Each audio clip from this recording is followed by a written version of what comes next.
Rabbi, I have a question. I have experienced this where I've gone on a trip in another country, and my husband and I, we have lunch, which is like a sandwich or something that has bread. We do have a bottle of water, but there's no running sink where we can go and wash our hands to do the bracha.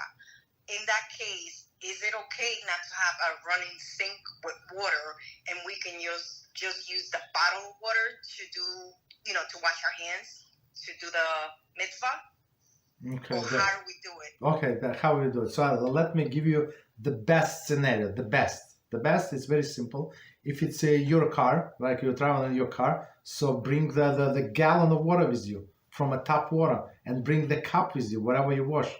That's very simple, and there is all of the problems over, right? There is no questions whatsoever. That's what I would do if I would go to such a trip. So I mean, when you prepare the sandwiches for a road, so the next you always predict that the next thing you have to wash your hands.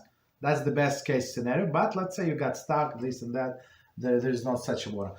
The problem with there is a problem with the bottle of water because it's the neck is very narrow, right? That's the issue. So if you so it's a second problem, right? Okay, so what you can do if you have a sink. So the question was about the sink. So if you don't have a cup but you have a sink, so it's possible. So let's say I want to wash my right hand, so I open the sink once and close, second time and close, right? And then the same on the left hand, open and close, open and close. Why do I have to open and close? Why I cannot use a stream? Because it says clearly the water for Netilas Yadayim has to come through the human force. So when you use a cup, 100 human force. Right, when you open the faucet was open.